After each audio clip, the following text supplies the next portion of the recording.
Bienvenue dans cette émission spéciale sur le grand débat national, un programme réalisé en partenariat par France 3 et France Bleu. À mes côtés, Laetitia Cherbonnel, rédactrice en chef de France Bleu Armorique. Bonjour Laetitia. Bonjour Antonin, nous sommes ensemble pendant une demi-heure pour débattre de la place des services publics dans notre région. Vous le savez Antonin, le 15 janvier, le gouvernement a lancé une consultation inédite des Français, le grand débat national. Et pendant 2 mois, les citoyens sont donc invités à débattre sur 4 thèmes. Transition écologique, fiscalité, démocratie et services publics donc. Nous sommes donc à mi-chemin de cette consultation, l'occasion de faire un état des lieux, d'examiner ensemble les attentes et les propositions des Français qui participent à ces débats. Et avec nous en studio, 3 invités sont là pour nous aider à dresser ce premier bilan. Stéphane Brien, bonjour. Bonjour. Vous êtes maire de Plédran, dans les Côtes-d'Armor. Face à vous, nous avons Valérian Hurtaud, venu avec son gilet jaune. Bonjour à vous. Bonjour. Alors, vous êtes donc un gilet jaune du rond-point de la Lande Blanche à Paimpol. Et Daniel Cueff, bonjour. Vous êtes maire de Langouette. Merci à tous d'avoir accepté notre invitation. Et on commence par vous, Stéphane Brien, maire de Plédran, dans les Côtes-d'Armor. Vous avez organisé un premier débat dans votre commune, c'était le 27 janvier, et un deuxième débat est prévu ce dimanche. Alors, vous avez suivi les consignes, vous vous êtes inscrit sur la plateforme officielle. En revanche, vous n'avez pas tout à fait suivi le questionnaire qui était proposé par le gouvernement. Quelle est votre méthode ? Alors en fait, moi j'ai pris avec engouement cette proposition du chef de l'État, comme une main tendue. Et donc la méthode a été simplement de réunir en fait dans une salle municipale les gens qui voulaient venir, il n'y avait pas d'inscription. Et le seul cadre qu'on a mis, c'était simplement de s'écouter, de se respecter et de prendre toutes les idées, même si certaines idées pouvaient être commentées. Il ne s'agissait pas justement de commenter, mais de s'écouter, de se respecter et de ne surtout pas utiliser le questionnaire. De façon à ne pas aiguiller, on va dire, les participants sur des questions déjà écrites par ceux qui veulent nous interroger. Alors vous, Valérian Hurtaud, vous avez fait un choix encore plus large, finalement, parce qu'il n'y a pas de thème imposé. Non, du tout. Pas de thème imposé pour votre débat, pas de questionnaire non plus, pas de fiche méthodologique. Pourquoi avoir fait ce choix et du coup, comment est-ce que vous vous êtes organisé ? Tout simplement, on a pensé que c'était plus facile que ce soit les citoyens qui s'expriment. On n'a pas de trame, on veut juste que les gens parlent avec leur cœur, donc c'est juste ça, c'est savoir ce que les gens ressentent. Mais ça peut partir un peu dans tous les sens assez rapidement, donc comment arriver à organiser tout cela ? C'est pas facile à organiser, mais on pense que les personnes ont du respect les unes envers les autres, donc c'est assez facile de cadrer les débats. Et ça a été le cas ? Oui, c'était très, très instructif et c'était des bons échanges. Vous avez vraiment le sentiment qu'il y a eu un moment d'écoute ? Pour moi, oui. Ouais, de respect de la parole des uns et des autres. On a l'humilité aussi de se dire qu'on n'a pas la recette, mais le fait de s'écouter, c'était un gros brainstorming finalement, qui a fait que chacun peut s'exprimer en toute liberté. Daniel Cueff, maire de Langouette en Ille-et-Vilaine, un petit peu plus de 600 habitants. Comment ça s'est passé chez vous, ce débat ? Écoutez, c'était une demande de la députée, donc de la circonscription, qui nous a sollicité. Voilà. Et comme souvent, les maires sont les premiers de corvée de la République. Donc nous avons accepté cette invitation au débat. De bon cœur ? De bon cœur, parce qu'il vaut mieux débattre que de se taper dessus. Et donc nous avons organisé de façon physique, de façon matérielle, je dirais, ce débat, qui n'en a pas été un en fait, puisque l'organisation qui était prévue par le gouvernement était une organisation en petits groupes où les gens donnaient leur avis qui était noté sur une feuille paperboard, etc. Donc c'était plutôt une réunion d'écoute, qui d'ailleurs était très sympathique, plutôt qu'une réunion de débat. Donc c'était par atelier, c'est ça ? Oui. Vous regroupez combien de personnes par atelier à peu près ? Alors il y avait à peu près une trentaine de personnes par atelier qui tournaient donc tous les 10 minutes et qui donnaient leur avis sur des questions posées par le gouvernement, qui pouvaient être des questions questionnables déjà, comme par exemple, comment peut-on alimenter, comment peut-on travailler écologie et compétitivité ? Il y a certaines personnes qui contestaient la question même. Et votre sentiment, c'est que ce débat était en quelque sorte trop cadenassé, ces questions un peu trop orientées. Qu'est-ce qu'ils disent en fait les participants ? Les participants ont eu deux réactions. Une première réaction qui était de douter de la sincérité du débat qui était sur les questions écologiques. Par exemple, la députée est arrivée, enfin ses services sont arrivés avec des gâteaux à offrir aux gens. Et c'était donc très sympa, sauf que les gâteaux étaient à l'huile de palme. Donc pour l'écologie, si vous voulez, ça faisait une espèce de rupture de ne pas avoir tenu compte de l'environnement dans lequel on allait aller, qui était celui de la commune, qui est réputé très écologique quand même, quoi. Donc il y a eu des réactions très vives. Et puis en entrée aussi, il y a eu les coquelicots qui ont manifesté de façon très gentille, très pacifique. Je leur ai demandé d'ailleurs aux coquelicots, nous voulons des coquelicots, de ne pas interférer dans le débat puisque... Les coquelicots, on précise, c'était des personnes qui manifestaient contre le glyphosate, hein, oui, c'est ça? Oui, c'est ça. C'est un mouvement national qui a plus de 500 000 signatures aujourd'hui qui vise à l'interdiction de tous les pesticides de synthèse en France. Ce qui est étonnant, c'est que tous les trois, vous nous parlez de respect, de cadre serein pour débattre, pour avancer, pour discuter. C'est très contradictoire avec ce qu'on voit parfois dans les rues de Rennes, par exemple, ou sur certains ronds-points. Comment vous expliquez cette contradiction entre cette sérénité dans les débats et parfois eh bien, des excès, comme on a pu en voir lors des mouvements des Gilets jaunes? Valérie Hurtaud. Je pense que les excès, c'est en fait d'imposer les choses. On vous dit, il faut déposer. Alors à un certain moment, on déposait des parcours, c'était refusé, donc on n'a pas la liberté d'aller là où on veut. En fait, on n'a aucune liberté, c'est cadré, c'est comme ça, c'est pas autrement. Après, c'est la loi de déclarer les parcours de manifestation. Oui, mais quand vous déclarez des parcours et qui vous sont refusés, comment vous faites?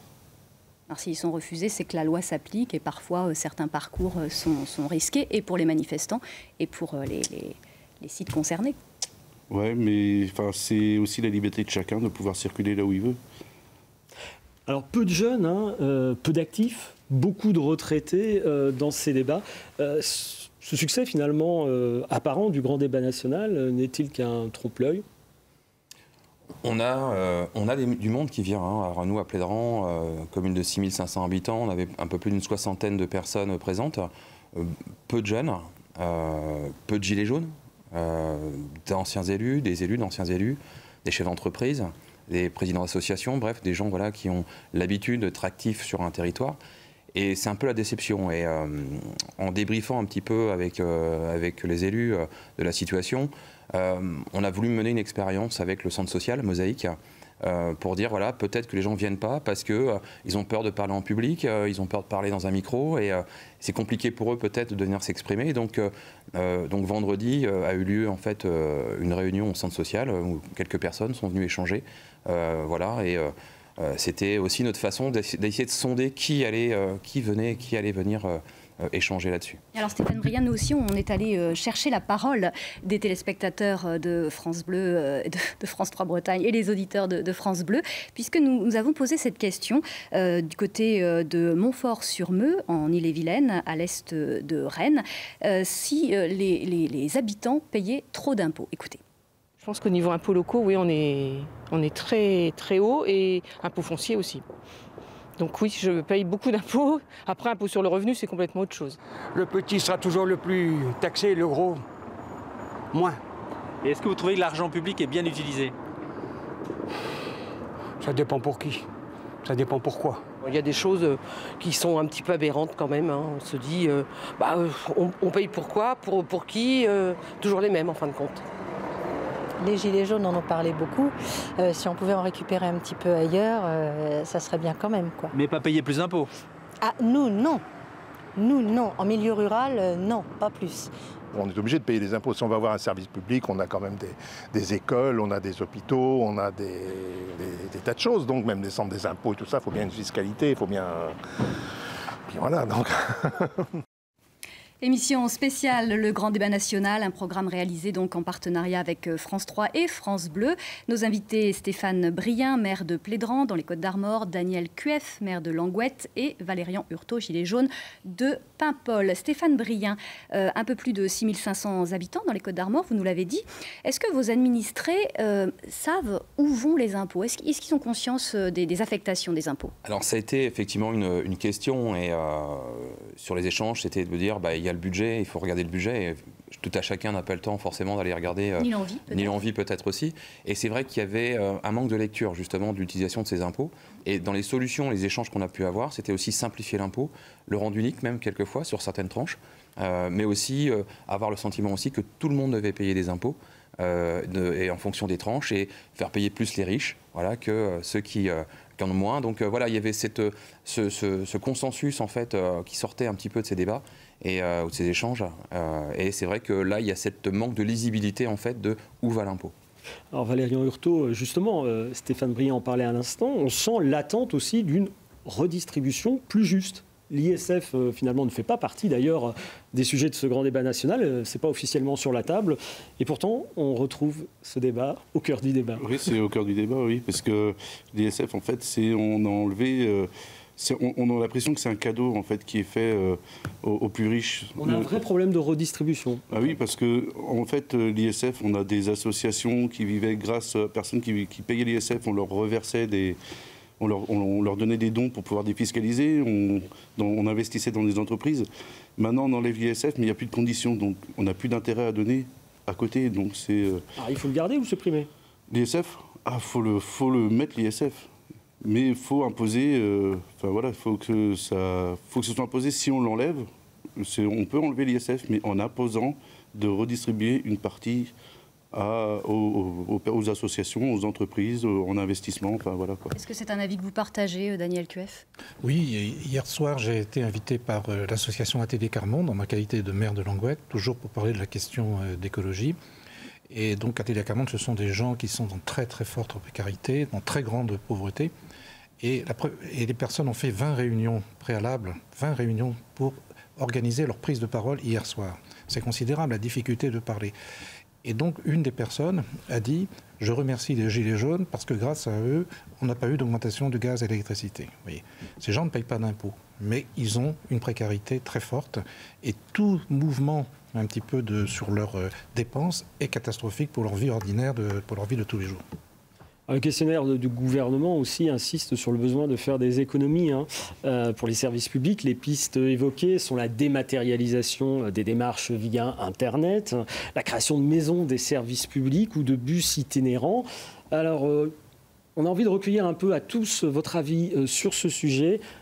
Monsieur Briand, par exemple, est-ce que vous estimez que ça correspond aux attentes des citoyens, cette remodulation des services publics? Il y a une chose qui est sûre, c'est qu'il faut défendre les communes. Aujourd'hui, c'est la raison pour laquelle aussi j'ai saisi la main tendue par le chef de l'État, on redonne la parole au maire. Le maire, c'est aussi la courroie de transmission en fait, entre le peuple, dont on arrive en tant qu'élu, et le chef de l'État, et les députés notamment, pour voter les lois. Et la mairie, c'est la première entrée en fait sur le service public. Et donc on y tient. D'ailleurs, une campagne de l'AMF a été faite sur ce sujet. Et véritablement, il faut faire attention aux maires et faire attention aux mairies. Mais vous n'êtes pas très rancunier parce que, précisément, ces derniers mois, les maires ont souvent exprimé le fait d'avoir été un peu zappés. Enfin, excusez-moi l'expression, mais c'est-à-dire qu'on est outrepassé un petit peu l'échelon de la municipalité. On n'a pas les moyens d'être rancunier. Aujourd'hui, voilà, on a des gens qui s'expriment et le débat national a lieu. S'exprime plutôt sur différents sujets. Et la rancune, nous élus, on doit avoir beaucoup d'humilité par rapport à ce qui se passe aujourd'hui. On doit proposer justement ce débat national, ouvrir les portes, ouvrir la parole, la laisser libre. Et voilà, donc j'ai envie de dire, la rancune n'a pas sa place aujourd'hui. On doit s'écouter et faire des propositions surtout. C'est la nation qu'on doit sauver aujourd'hui. Daniel Cueff, je reviens sur ce point quand même. Est-ce que vous pensez réellement que les citoyens sont en attente de bus itinérants pour leur service public ? Ou d'une dématérialisation encore plus importante des démarches administratives? Écoutez, j'ai l'impression qu'ils sont plutôt en recherche d'un contact humain. Oui, ça fait des années que l'on proteste, par exemple au Congrès des maires, pour dire attention. Et on nous dit 36 000 communes, c'est bien trop. On nous dit il faudrait quasiment disparaître. On décortique les budgets communaux.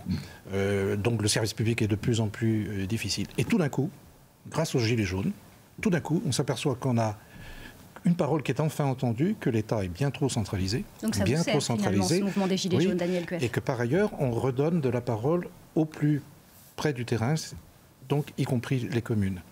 Et c'est vrai que la demande de service public, elle est compliquée, parce que chacun y va un peu de sa solution et de son problème.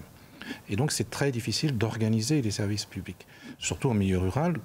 Donc, nous essayons un tas de choses, notamment des services publics du véhicule décarboné, de la mobilité décarbonée. Donc on essaye un certain nombre de choses qui fonctionnent bien, mais c'est vrai qu'il nous faut à ce moment-là des moyens et surtout une écoute du gouvernement, une écoute des élites gouvernementales pour dire que peut-être que les solutions se trouvent chez le citoyen et le niveau le plus communal possible. Valérie Hurtaud, un mot rapidement là-dessus. Vous, de quel service public vous rêvez finalement, à Paimpol? En fait, c'est du service public de proximité.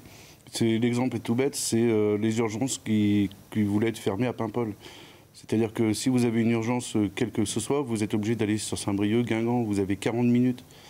En 40 minutes, il se peut se passer beaucoup de choses. Donc et pour tout service, vous voulez aller à la CAF, il y a une petite permanence. Vous voulez aller à la CPM, il y a une petite permanence.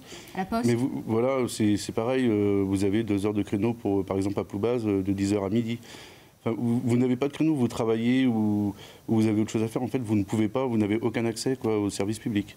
Donc c'est pas très intéressant. Alors, quel service public pour nos territoires? Nous aussi, nous vous avons posé quelques questions sur Internet. Voici une synthèse de vos réponses concoctées par Stéphane Gramont.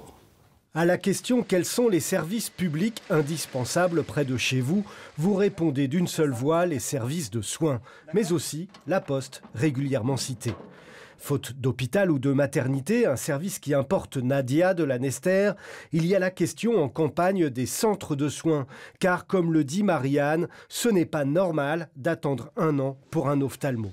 Les services administratifs qui disparaissent en campagne pourraient-ils être ambulants ? Pour Marianne, ce serait retourné au 19e siècle. Et pour Marivonne, retraitée, les personnes qui travaillent n'y auraient pas accès. Daniel propose une maison des services publics accessible à tous dans un rayon de 10 km, à condition, précise Marivonne, que le personnel soit compétent pour l'ensemble des questions. Il y a également l'Internet haut débit qui importe nos internautes, surtout en campagne. Cela permettrait le télétravail, estime Daniel. C'est une priorité pour Arnaud de Plouagat en centre Finistère, car il y a encore des zones blanches alors que le tout numérique administratif est au programme. Le grand débat national, la place des services publics en Bretagne. C'est une émission spéciale sur France 3 et France Bleu. Alors on le sait, en Bretagne, et notamment en dehors des métropoles, pour avoir accès aux services publics, il faut pouvoir se déplacer. Notre chère voiture, et avec le carburant de plus en plus onéreux, la pollution qui nous inquiète aussi. Comment fait-on concrètement pour laisser sa voiture au garage? Daniel Cueff, maire de Languette. C'est difficile. C'est difficile, mais il y a des solutions. Nous en expérimentons avec les citoyens parce que c'est eux qui ont des besoins. Nous avons lancé un service public du déplacement décarboné. Nous avons une flotte de véhicules partagés, en autopartage, qui est en expérimentation, qui permet aux gens d'aller travailler sur le bassin rennais. Notre idée principale... c'est-à-dire ce sont des véhicules électriques essentiellement, de telle manière à faire en sorte que nous puissions aller travailler à plusieurs, revenir à plusieurs et qu'on réduise très considérablement les coûts de déplacement. À Plédran, dans les Côtes-d'Armor, comment on s'organise? Imaginons sans voiture. Ce serait compliqué. Honnêtement, ce serait très compliqué. Même le vélo serait compliqué puisque Plédran est assez vallonné. Et donc, du coup, ce serait même compliqué d'aller à Saint-Brieuc. Parce que Saint-Brieuc, c'est la ville la plus proche. On a 10 minutes du centre hospitalier. 10 minutes en voiture. En voiture, exactement. Et c'est vrai que nous, on avait imaginé... Alors, la commune de Plédran s'étend sur 35 km² de territoire et sur plus de 150 km de voirie. Et on a la particularité d'avoir le centre-bourg loin d'un quartier. Et entre les deux, il y a une forêt, le magnifique bois de Plédran. Et on avait imaginé le pédibus. C'est-à-dire, voilà, le bus passe pas tout le temps. L'idée, c'est de pouvoir peut-être organiser avec le centre social Mosaïque des déplacements entre ce quartier et le centre-bourg. Mais ça n'a pas fonctionné, malheureusement. Valérie Hurtaud, vous, la vie sans voiture, vous l'imaginez possible à Paimpol? Impossible. Impossible. Parce que tous les services sont excentrés. Comme je vous dis, que ce soit CAF, CPM, on est obligé de se déplacer. C'est le cœur du problème, la mobilité, finalement, de cette révolte aussi des Gilets jaunes?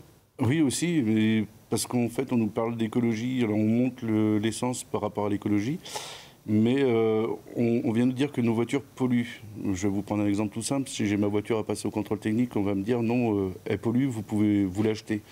Mais ma voiture est revendue, elle part en Afrique, et là-bas, elle ne pollue plus. En fait, on déplace le problème. Elle ne pollue plus en France, mais elle pollue ailleurs. Vous dénoncez un certain cynisme sur ce sujet, si je comprends bien. Ah oui. Alors, certains proposent aussi un audit de l'État et de ses finances, avec l'idée de réduire finalement le train de vie de l'État, le train de vie des élus. Qu'est-ce que ça veut dire? Ça veut dire qu'on est vraiment dans un climat de défiance par rapport à l'État, par rapport aux élus? Vous le vivez comme ça? Disons que l'idée, c'est que l'élu doit être vertueux, en fait, et doit donner l'exemple. L'exemple vient aussi de l'élu. Et donc, du coup, effectivement, alors, remettre en cause en permanence les indemnités des élus, c'est quelquefois un peu, quand on voit le temps qu'on passe au quotidien et toute la semaine, 7 jours sur 7, pour nos concitoyens. Voilà, j'imagine que voilà, si on commence à regarder ce que font les maires, je parle des maires que je connais le mieux, je ne parlerai pas des parlementaires, mais en tous les cas, voilà, c'est pas volé, quoi. Quand vous dites je ne parlerai pas des parlementaires, c'est sûr que vous avez quelque chose à dire malgré tout? J'ai rien à dire sur ce sujet, je ne suis pas député. Mais voilà, en tous les cas, effectivement, il y a une défiance. Et cette défiance, on revient à la base, aux maires. C'est à nous voilà, de montrer l'exemple, d'être assez vertueux et d'être empreint d'humilité surtout pour échanger avec nos concitoyens. Daniel Cloef? Il y a 550 000 élus en France. Très peu sont indemnisés. Tous payent sur leur propre argent leur mission. J'ai un adjoint, par exemple, dans ma commune, qui s'occupe des affaires sociales. Il touche 150 € par mois et avec ça, il doit payer sa propre essence pour aller voir les anciens, pour porter des repas, pour assister aux réunions qui vont être aidantes pour les gens. Donc c'est un bénévolat extraordinaire. 550 000 élus bénévoles, entièrement bénévoles. Et donc on s'aperçoit aujourd'hui que ces bénévoles-là sont les premiers de cordée ou les premiers de corvée de la République et qu'on compte sur eux au moment où il y a une insurrection pour essayer de temporiser et de comprendre ce qui se passe. Mais parce que l'État ne comprend pas ce qui se passe. Enfin, Valérian Hurtaud, vous savez que les élus de proximité travaillent au quotidien pour C'est pas par rapport au train de vie des élus de proximité, c'est bien par rapport au train de vie des députés et du Sénat. C'est-à-dire que c'est où nos élus, comme le Premier ministre qui est venu cet après-midi, à mon avis, il n'est pas venu avec une voiture. Oui, mais est-ce que c'est pas un peu gratuit comme accusation? Évidemment que le Premier ministre ne peut pas forcément venir tout seul avec sa voiture. C'est pas gratuit, mais dans le sens où on nous demande à nous de faire des efforts sur notre impact carbone, pourquoi avoir 5-6 voitures? Je ne sais pas combien de voitures sont déplacées. Mais une voiture, les 2 voitures suffisent. Il n'y a pas besoin d'avoir toute une armada derrière soi. Un député, il va... comme récemment, on en a un qui va à Taipei, à Tel Aviv, je ne sais plus, à Las Vegas. C'est pareil, c'est nous qui payons, quoi. On trouve ça énorme, quoi. Alors on arrive déjà à la fin de cette émission. Une petite dernière question à vous tous quand même. Là, on a le gouvernement qui donne la parole aux citoyens avec ce grand débat national, ces citoyens qui formulent des propositions, parfois iconoclastes, et puis après... Que se passe-t-il? Est-ce que c'est juste une opération de communication un peu cynique, ce grand débat, comme certains le pensent, ou est-ce que c'est le point de départ de nouvelles réformes? Valérian Hurtaud, votre sentiment? On espère que ce sera un point de départ pour de nouvelles réformes, parce que de toute façon, s'il n'y a aucune avancée par rapport à ces débats-là, on n'est pas prêt de s'arrêter. On sera toujours là sur les ronds-points, on sera toujours là à manifester notre mécontentement et à faire des débats. Nous, on a envie que ça avance, que ce soit quelque chose de concret. Stéphane Brien. De Plédran, dans les Côtes-d'Armor. C'est ça. Moi, j'espère juste une chose. Tout le monde, on a tous passé du temps à organiser ces débats, à écouter. On vient vous voir aujourd'hui pour échanger. Et l'erreur qui serait faite, ce serait de surtout pas écouter. Si on prend ça juste comme une psychanalyse nationale pour donner nos avis, etc., sans aucun retour derrière, alors ce serait compliqué pour nous élus, et puis j'imagine aussi pour ceux qui se sont engagés dans les ronds-points, à porter la parole du peuple, ce serait compliqué après là, de réagir. Voilà, c'est pour ça que c'est très important qu'il se passe quelque chose à la suite de ce grand débat. Daniel Cloef, maire de Langouette. Je crains une réponse autoritaire du gouvernement. C'est-à-dire que face à tous ces débats, face à la multiplication des propositions, face à toutes les idées qui surgissent, comment trancher ? Et comment ne pas dire, bon, maintenant on a bien discuté, mais voilà ce qui va se passer, voilà ce qui va être imposé. Et je crains un peu ça, parce que ce brainstorming, comme vous disiez, là, c'est quelque chose d'extraordinaire, c'est une agora permanente, mais qui tranche. celui qui a posé les questions. Et l'idée qui flotte d'un référendum éventuellement, vous pensez que ça peut débloquer la situation? Si le référendum porte sur la Bretagne à 5, c'est très bien. Si le référendum porte sur la 6e République, c'est bien. Si on essaye de travailler sur une République qui soit beaucoup moins centralisée et beaucoup plus parlementaire, c'est bien aussi. Mais est-ce que ça sera ça le débat? Est-ce que ça ne sera pas des anecdotes du style le cumul des mandats, du style des petits trucs qui n'ont aucun intérêt sur le fonctionnement ordinaire? Il faut voir qu'aujourd'hui, la France est le seul pays européen avec la Turquie à être gouverné de façon aussi centralisée, avec un pouvoir central, des préfets dans les régions qui ont plus de pouvoir que tous les élus réunis. Et donc ça, c'est un des problèmes de la France. Ce n'est pas le problème de l'Allemagne, par exemple, qui est beaucoup plus décentralisé.